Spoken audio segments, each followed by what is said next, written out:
just going to box off the weekend's action. Someone who actually, incidentally, was an old holder of that IBF super featherweight title that Joe Cordine's going to box for, Gervonta Davis. Yeah. Who did the business in his sort of long-awaited grudge match with Rolando Romero. What were your thoughts on it? 6-round knockout. Did what he said he was going to do, basically. Yeah, he didn't box great. No. But he didn't box great against Santa Cruz, to be fair. But he has that real arrogance and patience of a guy who knows once, he can wait and bide his time, and once you make that mistake, he doesn't let you make it again because he hits you with that power. And he said I didn't even feel the shot. But Well, he didn't. that's what he said. Yeah, it wasn't even a big shot.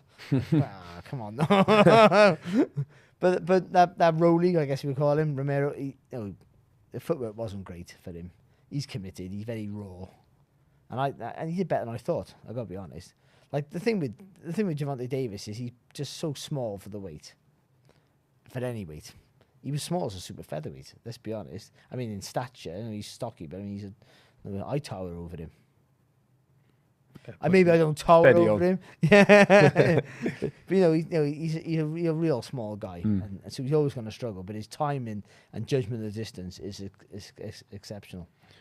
I don't know about you, but I thought losing the fight maybe a push, but Rolly in the fight, it could have. Most people, or a lot of people I saw had it sort of 3-2. I had it 3-2 at the time. Stop it. Don't really matter though, does it? Because you're right. At the time, I thought, well, he's going to get him eventually. That's what I mean. Even though I say he didn't box great, but he has that patience and confidence in himself that he knows he's gonna, and you feel it, don't you? And I don't know why, because it's not a tangible thing, but you feel that even if he's losing a round, there's no panic. Like Canelo before Bivol. It's like the pressure building, isn't it? You just don't. Yeah, even though the fighters are doing well against him, you still think they're having to bust a gut here just to do that, and he just looks calm and relaxed. And you got to be careful, you don't give away too many rounds, but you can see once he switches now, he's just going to go to work and he'll just take over. And yeah, he didn't exactly do that, Davis. He just threw a great shot, little lean back, lovely left hand, and it was done. Counter left hand, he punches with both hands. We've seen obviously southpaw, but he do it all really. Okay with a stoppage. A couple of people sort of unsure that it's one of them where it's either he stops it or he gets cleared out in the next 20 seconds. So what do you want to see? As a boxer yourself, you'd rather get cleared out.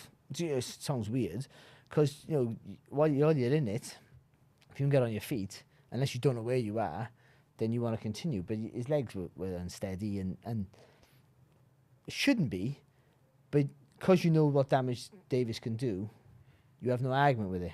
If that's a guy who's not a big puncher catches the guy with a shot, then you probably say give him the benefit of the doubt because he might be able to survive. Because you know how Davis is, then you think he's not going to survive. Now he's hurt.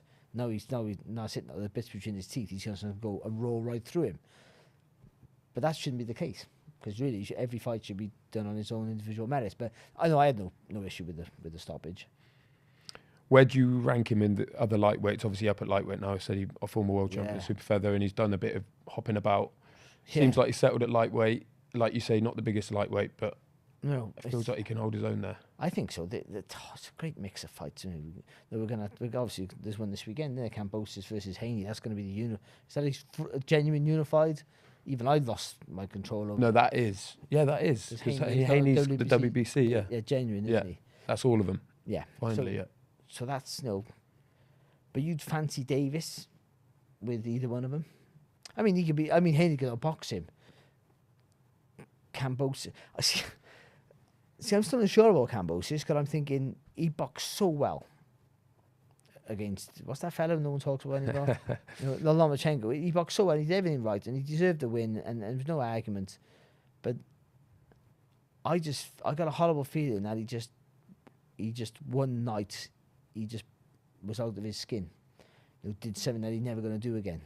You look back at the one who beat Lee Selby the Campbells beat Lee Selby doesn't beat any of them. He's not beating Davis, is he? Anyone, not beating any of the top ones because they're all really good. He's competitive because he's tough and strong and tenacious. But you think no, he doesn't, and you just think that But he takes a good shot. I think Davis, you got to be able to take a good shot. That's first of all. He can be outworked, Davis. He certainly can, but can you take his shots? That's the thing. That's the worry. It's not just power. There's good timing with the punches as well. He catches you when you're overreaching and stuff like that. So yeah, he's in the mix. It's still a great division. That's the thing. And now he's parted ways or. Yeah, that was the last one. But then I saw a clip afterwards where he's saying, I'm still with Mayweather Promotions. I don't know if he was joking or it was like one of them, like as in, he'll always be Mayweather Promotions, but he's out of contract, it seems. But if he's out of contract, I don't know how he works with Showtime, if there's his own deal or whether he's a free agent up for grabs, because that would help. Eddie Hearn was winking to every camera he could find, saying, oh, maybe I'll take him on, but that might be the place to go. It'd be obviously Top Rank or them, I would have thought, because they're the guys who well, depends on Saturday night who wins that fight. I guess that might be a big factor where Davis would go. Because if Haney wins, then I guess he wants to go over to the zone, I guess, and box on an app. But you would think so. But having said that, there's still Golden Boy in the mix with Ryan Garcia, and I do feel like Ryan Garcia against Tank is one of those fights, one of the most intriguing, exciting fights. I don't see it as a 50-50 fight myself. I make Davis a big favourite. But can you imagine that clash of personalities, clash of styles, the build-up, the power? It's guaranteed fireworks. Because I was never sold on Garcia. No. I thought, his legs were straight like this all the time. Where did he get the power from? Because he didn't bend his legs. So, and then when he boxed Luke Campbell, I think Luke gives him a lesson. I thought Luke will box. I think there's always a danger of getting hit. But I thought, I think Campbell will box his ears off. But, that power's real, isn't it, Garcia? And the hand speed, it's frightening hand speed. I think Davis got good hand speed, but his timing's better than his speed.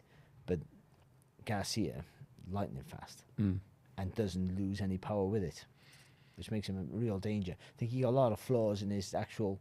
the basics that he does is quite flawed. He doesn't do the basics great, I don't think, but what he does do, and when he does it, is really good, and that's the speed and the power. And when you add Lomachenko in the mix, Shakur Stevenson going up, with Davis? Yeah, you can do it all really. Shakur Stevenson's might be the star of world boxing. Yeah, just round the corner. See that him against Tank is an unbelievable fight and a great clash of styles, isn't it? It's one of the classic mix-ups. That one. If you could, you could pick. There's no politics involved. There's no broadcast problems. There's nothing getting in the way. Right now, you could pick the next fight, and not necessarily. I'm not asking you to do it from a business perspective. I'm saying, what would you like to sit down and watch? Gervonta Davis, what fight would you like to see him in next? And you could pick any of them. In the lightweight division? Yeah. Well, you can bounce around if you want. Yeah. Because he really is only a featherweight. Yeah. Oh, yeah. Well, now you've mentioned Stevenson going up. I think that would be the fight, wouldn't it? But if not, then I would say for excitement value, him and Garcia, I think is probably the fight that'd be most fun. Yeah. And then Kambosos, if Kambosos beats Haney, that'd be more fun than him and Haney, because Haney would get on his bike. He'd box him, yeah. Yeah, he'd do the right thing, of course, but I think that would be the less enjoyable of all of them. Yeah, not a Rolly rematch then. He's cool for it. That guy is funny, isn't he? He's a character. Yeah, he is, and I don't know how good he is. No, he still does. Yeah. He was boxing well, He was boxing well, but but again, though, there was never any worry about Davis. Again, he had the whole Canelo effect. There was no worry about him getting beat. I didn't feel it for 1 second. But but you can say that. But if you didn't knock him out and he gets to round 9, then you start thinking, hang on, this is a closer fight than it should be.